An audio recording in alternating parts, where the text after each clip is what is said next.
E aí, você conseguiu completar o primeiro mundo com sucesso? Conseguiu fazer sua avaliação lá no site do curso em vídeo e pegou seu primeiro certificado? Pois então seja bem-vindo ao seu segundo mundo do curso de Python, onde nós vamos falar a fundo sobre as estruturas de controle.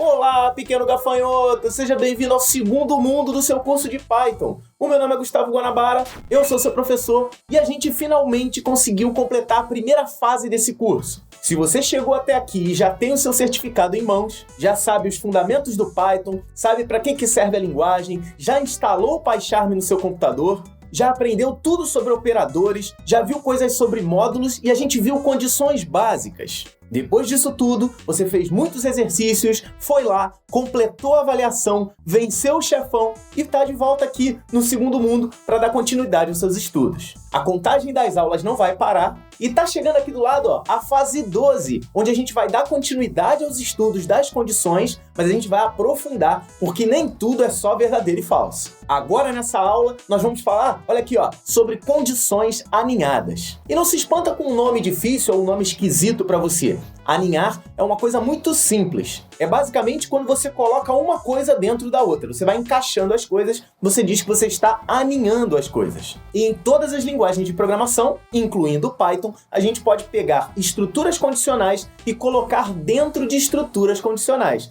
Então a gente chama isso de condições aninhadas. Mas eu já estou adiantando as coisas. Se prepara aí, fecha o WhatsApp, fecha a aba do Facebook, foca a atenção aqui em mim, porque está chegando aí a parte teórica da sua aula.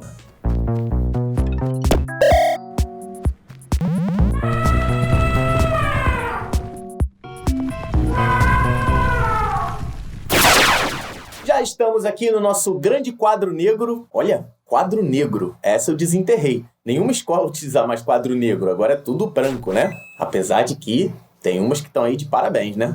E se você se lembra da aula anterior, a gente viu aquela historinha do carro e os caminhos, a gente chegou, né, o carrinho e uma estrada que tinha duas opções, exatamente essa que está aparecendo aí do lado. Então aí a gente começava a estrutura, né, começava a sequência falando que o carro ia andar para frente, e aí ele andava para frente e chegava a uma bifurcação. Ele chegava e falava assim, olha, agora você tem dois caminhos para seguir.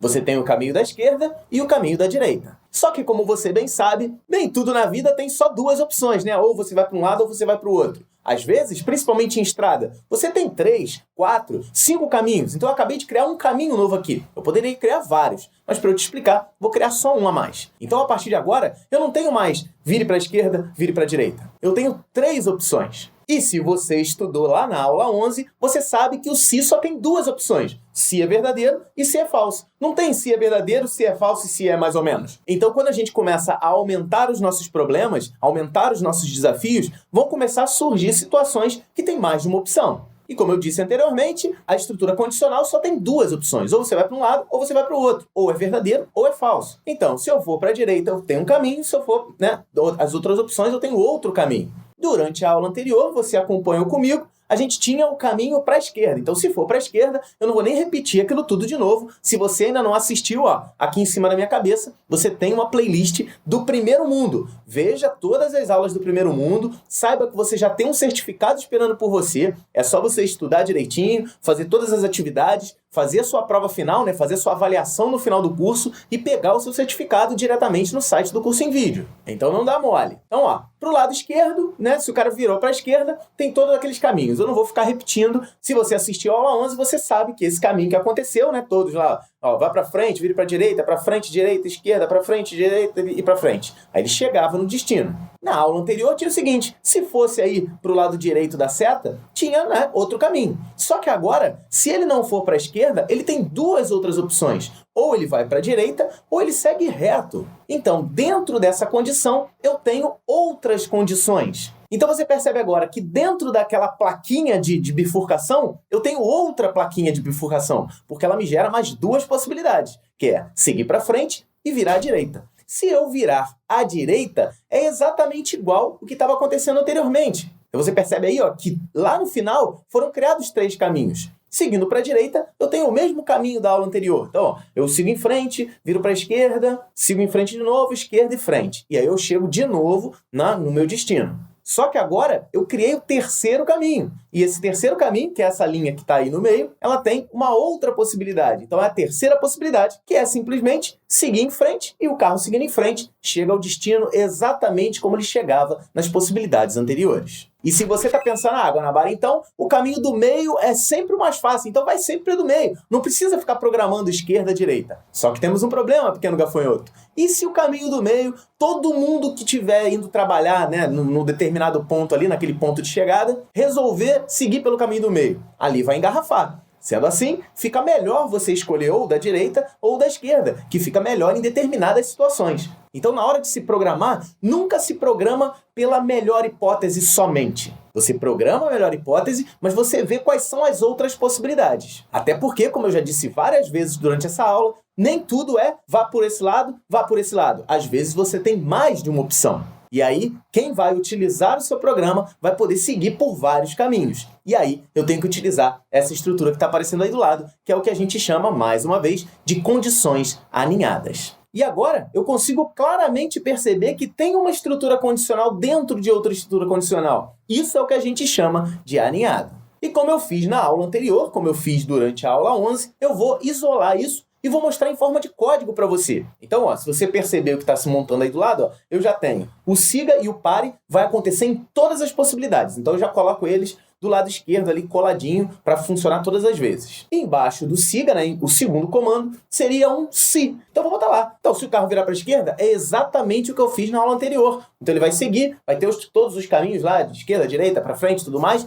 Tudo vai acontecer exatamente como a gente fez anteriormente. E se não for para a esquerda, eu posso botar o caminho para a direita? Não, eu tenho outro se. Então como é que eu vou representar isso dentro de uma estrutura condicional aninhada? Eu vou utilizar o comando se não junto com o comando se. Então olha só, se não, isso é, se não for para a esquerda, se o carro for para a direita. Então você percebe que eu não diz assim, ó, se for para a esquerda faz isso, se não faz outra coisa. Não. Se não, eu tenho duas opções. Então, se não, se o carro for para a direita, aí eu tenho os comandos que a gente viu na aula anterior. Viu a diferença? E aí, você pode botar assim, então eu posso botar agora, se não, se o carro for para frente, pode fazer assim. Ou então, você coloca só se não. Então, se não, ele vai para frente lá, segue em frente, que está no caminho certo e também vai chegar ao seu destino.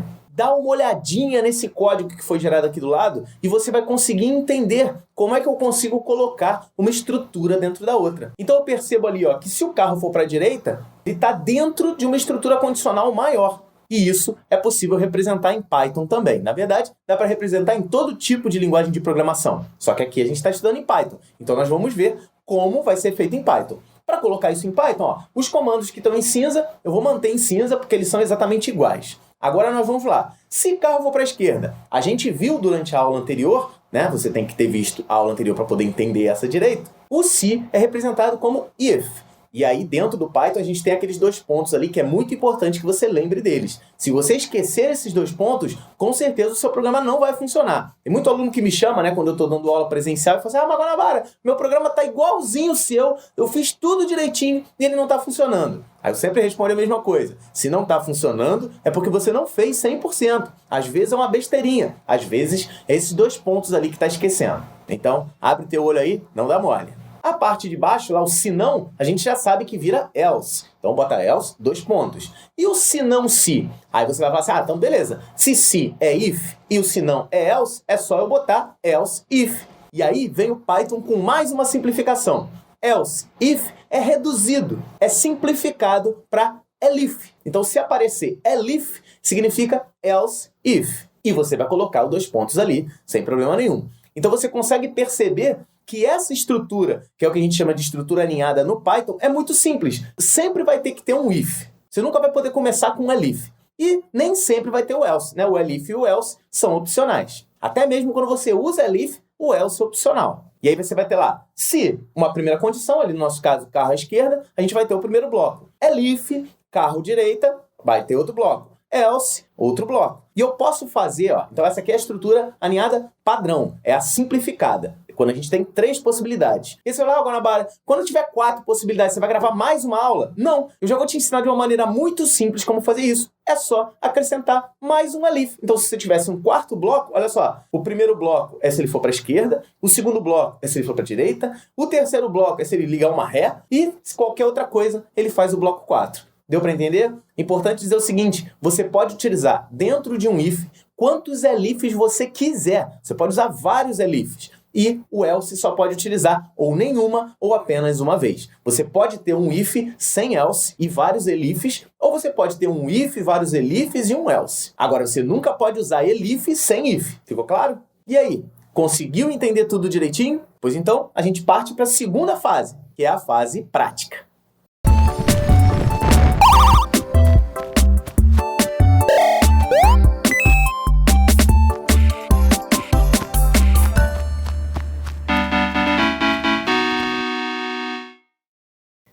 Já estou aqui no PyCharm, vou abrir a parte do Python Test. Nós estamos aqui com o último documento da aula 11, eu vou fechar porque eu não quero, e vou criar aqui, ó, botão direito, novo, Python File, e vamos criar o aula 12.py. Vou fechar aqui e vamos começar criando o seguinte programa aqui, ó, um programa que a gente já fez anteriormente, utilizando as estruturas condicionais lá na aula 11. Vamos fazer alguma coisa parecida. Então, olha só, vamos criar aqui nome, vai ser um string, um input, qual é seu nome? E aí eu li o nome, e aí eu vou colocar aqui, ó, um print. Tenha um bom dia e o nome aqui. Tá? A gente fez isso anteriormente. E aí a gente fez aquela brincadeira, ó. Se o nome for igual a Gustavo, aí ele vou botar lá, print, que nome bonito. Beleza? Então, vou colocar lá. Vamos executar, botão direito, run, e aí ele tá me perguntando lá, qual é o seu nome? Vou botar lá, João. Se eu botar João, tenha um bom dia, João. Tenha um bom dia, vírgula, João, exclamação. Tá? Vamos colocar a pontuação certa. Vou botar aqui, qual é o seu nome? Pedro. Tenha um bom dia, Pedro. Agora eu vou colocar aqui, ó, Gustavo. Que nome bonito. Tenha um bom dia, Gustavo. Beleza? Isso aqui, ó, que a gente fez, ó, que eu vou marcar aqui em cima, é o que a gente chama de condição simples. Você pode colocar uma condição composta. Então, olha só, pode botar else e colocar print, seu nome é bem normal. Vamos executar mais uma vez. Ele está perguntando lá, qual o seu nome? Hélio. Seu nome é bem normal. Tenha um bom dia, Hélio. Vamos de novo. Gustavo. Que nome bonito. Tenha um bom dia, Gustavo. Então, isso daqui é o que a gente chama na programação de estrutura condicional composta. Agora vamos dar uma aprimorada nesse programa, colocando o seguinte, ó. Sei lá, Gustavo. Que nome bonito. Aí eu vou botar outro elif aqui, ó. Elif, nome. Vou botar aqui, se o nome for Pedro, ou o nome for Maria, ou o nome for, sei lá, Paulo, aí eu vou botar print, seu nome é bem popular no Brasil. Olha só, aqui, ó, eu já tenho uma estrutura condicional aninhada. Eu tenho, se for Gustavo, que nome bonito. Se for Pedro, ou Maria, ou Paulo, seu nome é bem popular no Brasil. Vamos ver aqui, ó. Vamos executar que fica mais fácil de ver. Seu nome, Ana. Ele vai dizer, seu nome é bem normal. Beleza, que é a última condição aqui embaixo, ó. Vamos executar de novo. Vou colocar Pedro. Pedro, seu nome é bem popular no Brasil. Vamos executar de novo. Então, eu vou botar Gustavo.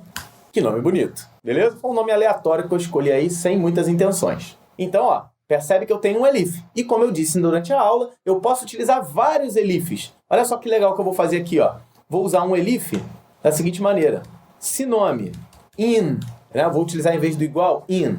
Vou botar Ana, Cláudia, Jéssica ou Juliana.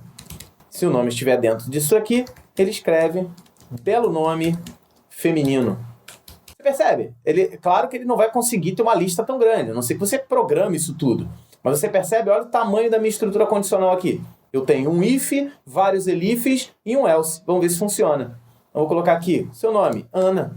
Belo nome feminino, porque ela está aqui dentro. Vou botar aqui, Gustavo. Gustavo, que nome bonito. Vou colocar aqui, Pedro. Pedro, seu nome é bem popular no Brasil. Aí vou botar aqui, Creuza. Olha lá, seu nome é bem normal. Tenha um bom dia, Creuza. Deu para entender? Então, olha só, eu posso utilizar quantas vezes eu quiser o elif. Aí aqui, olha só, importante, como eu disse, o else é opcional. Então, eu vou tirar o else daqui, vamos ver como é que ele se comporta. Se eu botar aqui Ana, ele vai funcionar exatamente como antes, que belo nome feminino. Se você quiser, vou botar aqui, por exemplo, Paula. Paula não tem.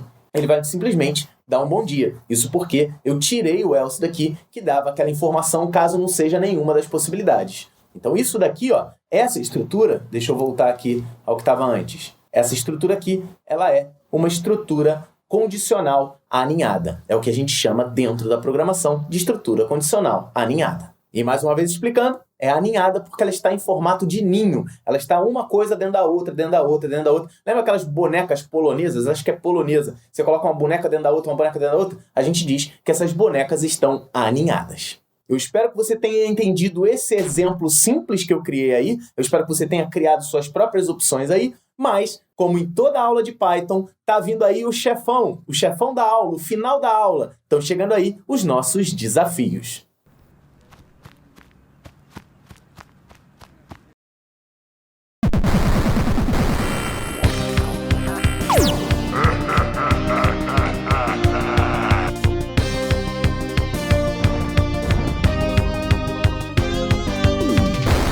E para essa aula eu separei nada mais, nada menos do que 10 desafios. Isso porque essa coisa de alinhar estruturas precisa de muita prática. E é importante que eu venha aqui, venha o Guanabara Chato de novo falar. Não adianta você ficar só assistindo aula, né? Bota lá, ó, tô vendo a aula toda, que legal, agora eu já sei Python. Não, pequeno gafanhoto, você simplesmente constatou que eu sei Python e que você sabe ler um programa em Python. Agora, fazer o programa é uma coisa muito diferente e é para isso que vem os nossos desafios. Então, o que eu vou te pedir é, tente fazer. Tem gente também que está pegando os desafios, né, os enunciados, pegando a resposta nos comentários, tem uma galera colocando, e eu sempre peço, se você fez o desafio, coloca a sua resposta aqui nos comentários, mas tem gente que vai no comentário, pega, copia, cola, bota no PyCharm e pronto, funcionou, eu já sei. Não, você não sabe. A hora que você for fazer a nossa avaliação final desse bloco, você vai ter dificuldades. Então, bota a mão na massa, que já estão vindo os enunciados aí. O primeiro desafio é o desafio 36, o desafio dessa aula é o 36, e diz o seguinte, olha só, eu vou querer um programa para aprovar um empréstimo bancário para a compra de uma casa. O programa vai perguntar qual é o valor da casa, o valor do salário da pessoa que está comprando e em quantos anos ela vai pagar. Então, vamos dizer assim, eu estou comprando uma casa de 200 mil reais, o meu salário é de R$1.000 e eu quero pagar em 50 anos. Todo mês eu vou lá, né, e pago uma parcela. Vamos considerar que se o cara pagar em 50 anos, não vai correr juros, não vai nada. Você vai pegar o valor da casa, vai dividir pela quantidade de parcelas de 50 anos que ele colocou e vai verificar o seguinte, ele vai calcular o valor da prestação, né? Vai dizer, você vai ter que pagar tanto por mês em 50 anos, todo mês você vai ter que me pagar tanto até completar o valor da casa. E além disso, eu quero saber se ele vai poder ou não comprar essa casa, porque o valor dessa parcela não vai poder exceder 30% do salário. E se exceder, a pessoa vai receber uma mensagem dizendo, olha, infelizmente você não pode financiar essa casa. E aí, deu para entender o primeiro desafio? Já começamos caprichando. Vamos para o desafio 37, que ele diz o seguinte,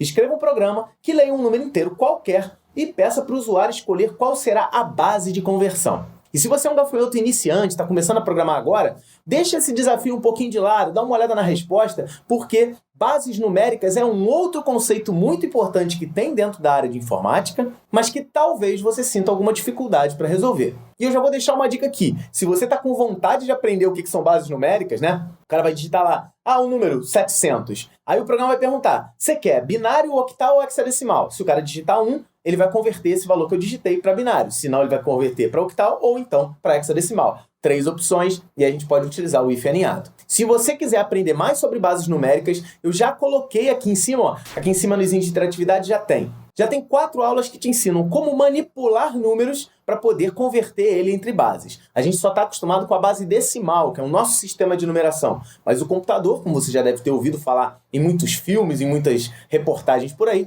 utiliza o sistema binário de numeração. Então existe uma forma de converter do nosso sistema para o sistema do computador. Aqui em cima no izinho, você tem a playlist completa para mostrar como é que faz essa conversão. E vou te dizer, o Python faz isso sozinho para você. Esse é o seu desafio 37, que acabou de passar aqui. Faça ele e a resposta vai estar na nossa playlist de exercícios o mais breve possível. Dá uma olhada que talvez ela já esteja até lá. O número 38 é o seguinte: escreva um programa que leia 2 números inteiros e compare-os, mostrando na tela uma das seguintes mensagens. O primeiro valor é maior, o segundo valor é maior, ou então, não existe valor maior, os dois são iguais. Você vai dizer, sei lá, 3 e 5. O 5 é o segundo valor, 5 é o maior. 9 e 2. 9 é o primeiro valor, é o maior. Ou então, 7 e 7. Não tem valor maior, os dois são iguais. Viu? Eu quero que o seu programa funcione dessa maneira. Vai pedir 2 números e dar uma dessas respostas que está aqui do lado. Vamos ao exercício 39, que é faça um programa que leia o ano de nascimento de um jovem e informe de acordo com a sua idade. Né? Todo jovem, né, do sexo masculino no Brasil, ele tem que se alistar, né? Tem que ir para o exército, marinha ou aeronáutica. Na verdade, não tem que ir, ele tem que se apresentar para poder ver se ele vai ou não vai. E aí o que é o seguinte, ele vai digitar o ano de nascimento dele, o sistema vai calcular a idade de acordo com o ano atual, a gente já fez isso anteriormente, mas tenta pegar o ano do sistema, calcular a idade desse cara e diz o seguinte, se ele ainda vai ter que se alistar, né, se ele tiver menos de 18 anos, ele ainda vai ter que se alistar. Se está na hora dele se alistar, então se ele tiver 18 anos, está na hora dele se alistar, eu não lembro se são 18 ou 17, vê na resposta do exercício, ou então se ele já passou do tempo, né? Se já passou o tempo dele se alistar. Se ele passou dos 18 ou dos 17, já não é mais necessário, ou até mesmo se ele não se apresentou, ele tem que se apresentar, né, de forma póstuma. Mas enfim, eu quero saber isso. Se ainda vai chegar a hora dele se alistar, se já está na hora exatamente, ou se já passou da hora. E além disso, o seu programa também vai mostrar quanto tempo falta ou quanto tempo passou do prazo. Então ele vai dizer assim, se está na hora de se alistar, o programa vai dizer, ó, se alista agora. Se ainda não está na hora, se ainda vai chegar a hora, vai dizer, olha, faltam 2 anos para você se alistar. Se já passou da hora, ele vai dizer, ó, já passou 4 anos lá do teu alistamento. Deu para entender? Mais um desafio para você.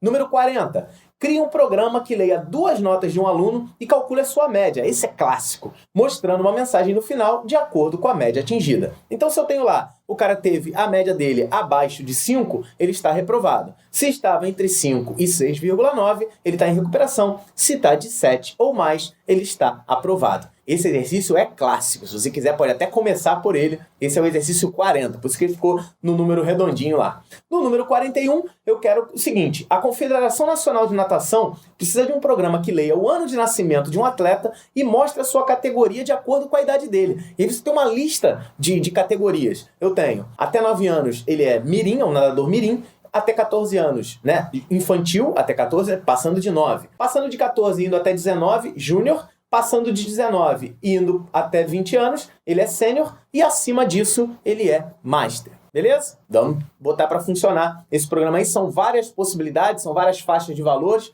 Isso é uma ótima maneira para você praticar. O número 42 vem complementar o desafio 35. Você vai ter que pegar o desafio 35, faz ele de novo. E aí eu quero o seguinte, o desafio 35, se você se lembra, você vai ler 3 segmentos de reta e dizer, ó, ele é um triângulo ou ele não pode formar um triângulo. E aí eu quero o seguinte, se ele puder formar um triângulo, essa é uma estrutura condicional alinhada um pouco diferente. Se você ainda tem dúvida nisso, dá uma olhada, procura a resposta do número 42 aí na playlist, assiste, porque essa aula, essa resolução de desafio, ela tá bem caprichada e você tem que assistir ela para você entender que existem outras maneiras de alinhar estruturas condicionais. Fica a dica aí, assiste, ó, aqui em cima na playlist, com certeza tem a lista de exercícios. Faz a 42 e com certeza vai dar muito resultado. Então, você refaz o desafio 35 dos triângulos, acrescentando a possibilidade de dizer se ele é equilátero, se ele tiver os 3 lados iguais, isósceles, se ele tiver 2 lados iguais e um diferente, ou escaleno, se todos os lados forem diferentes. Esse é o seu desafio 42.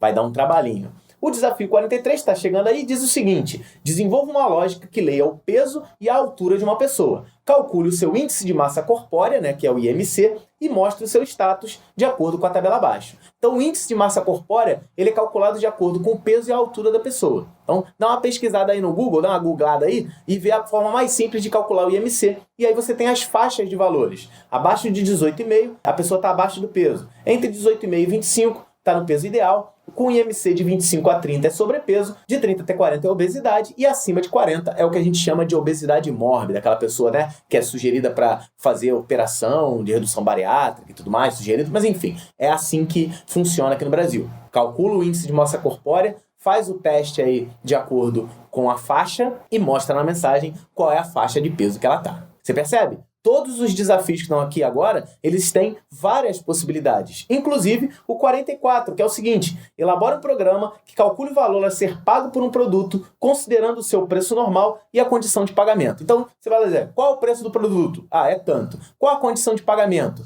E aí ele vai escolher à vista no dinheiro ou cheque, à vista no cartão, em 2 vezes no cartão ou parcelado em 3 vezes ou mais no cartão. E aí ele vai dizer o seguinte: se for à vista no dinheiro, o valor que é ser pago tem 10% de desconto. Se for à vista no cartão, tem 5% de desconto. Se for até 2 vezes no cartão, não paga juros. E se for de 3 vezes ou mais, tem 20% de juros no valor total. E aí, consegue fazer esse desafio pra gente também? E vem aí o desafio 45, que é um jogo. Eu vou sempre tentar fazer o maior número de jogos possíveis, porque eu vi que a galera gostou quando eu fiz aquele jogo de tente adivinhar o que eu tô pensando e tal. Então, chega aqui o número 45, que é o último desafio dessa aula, que é o seguinte: crie um programa que faça o computador jogar Jokenpô com você. Se você nunca jogou Jokenpô, é o famoso pedra, papel e tesoura. Se você não sabe, dá uma pesquisada aí no Google, vê quem ganha de quem, né? A pedra ganha de um, perde de outro, a tesoura ganha de um, perde de outro, o papel ganha de um, perde de outro, enfim. Faz a pesquisa aí e eu quero um programa que sorteie. Você vai jogar com o computador. Então você vai dizer, ó, você quer escolher, você jogador, quer escolher pedra, papel, tesoura. Aí o cara bota lá, pedra. Aí vai lá, o computador escolhe tesoura. A pedra ganha da tesoura. Então você venceu. Aí você escolheu, sei lá, papel. E o computador foi lá e escolheu tesoura de novo. A tesoura ganha do papel, então você perdeu. Então eu quero um programa para fazer esse jogo. Será que você consegue fazer isso? Viu a quantidade de desafios? Viu a quantidade de exercícios que você tem? Não adianta você ficar só assistindo aula, só entendendo teoria. É como quando você é criança, que o seu professor de matemática fala: não adianta pegar o livro de matemática, deitar no sofá e ler o livro. Você simplesmente só constatou que o autor do livro sabe muita matemática. Você não sabe. Então, na hora da programação, é exatamente a mesma linha de raciocínio. Se você só está assistindo aula, você não está aprendendo. Você só aprende quando você coloca para funcionar. E se você tá aí todo malandrão dizendo: ah, mas essas coisas são muito fáceis para mim, isso eu consigo. Consegue? Então você tem 10 desafios para responder, inclusive um jogo de Jokenpô. E aí, que tal? Que tal você fazer isso, praticar, botar em prática a sua programação? Todos os dias é importante você praticar. E é por isso que eu coloquei 10 desafios dentro da sua 12ª aula do curso de Python. Eu me despeço por aqui, mas o seu trabalho ainda não acabou. Chegou o momento de resolver todos esses desafios propostos para essa aula. Eu queria mais uma vez agradecer a todo mundo que tá me parando na rua. Cara, é muita gente me parando na rua, agradecendo pelo curso de Python, vendo o quanto tá caprichado. A gente tá com um carinho especial por esse curso, porque ele foi o primeiro curso do Curso em Vídeo, e eu espero que venham muito mais. Foi o primeiro curso patrocinado pelos nossos alunos. Se você que tá vendo aí, seu nome passou por aqui durante a aula, muito obrigado por você ter sido um colaborador. Tem gente que colaborou e o nome não apareceu porque não estava dentro de uma faixa que permitia isso, mas eu sou muito grato a todas as pessoas que colaboraram de alguma maneira para esse curso acontecer. Então o que eu gosto de chamar, dá uma olhadinha, cursoemvideo.com/apoie, vai lá e vê se tem alguma campanha ativa. Você está gostando desse curso? Gostou da qualidade dele? Vê se tem mais algum curso ativo, vê se tem alguma campanha para você ajudar a manter o canal, porque assim, o curso em vídeo, ele é para cursos grátis e para cursos básicos. Então se você ainda está começando, está dando seus primeiros passos, o curso em vídeo está aqui para te ajudar. A gente tem muitos cursos já disponíveis, a gente já tem curso de HTML5, CSS3, PHP, Java, programação orientada a objeto, Word, Excel, bases numéricas. Cara, tem muito. Photoshop, tem muito curso lá e você, todos eles, a grande maioria deles, dá um certificado no final. Então fica de olho. Se você chegou nessa aula, seja bem-vindo ao curso de Python. Saiba que se você fizer as primeiras 11 aulas diretamente no nosso site, né, o cursoemvideo.com, você pode fazer uma avaliação no final, fazer uma provinha, e lá no final dessa prova, se você obtiver 70% de aproveitamento, você ganha um certificado. Esse certificado tem um código de validação, você pode usar na sua faculdade, você pode usar para conseguir um emprego, né? Ele serve como experiência. Claro que ele não é um diploma, é um certificado de horas concluídas. Então é isso, pequeno gafanhoto. eu me despeço por aqui e mais uma vez te peço, pratique, faça esses 10 desafios, coloque a resposta nos comentários. Você não cola a resposta do comentário, tenta fazer seu próprio desafio. A gente está trabalhando para tudo isso, tem uma playlist só com as respostas desse desafio e você pode ter a melhor experiência de aprender Python aqui com a gente. Um forte abraço, pratique sempre, não deixe de estudar e até a próxima!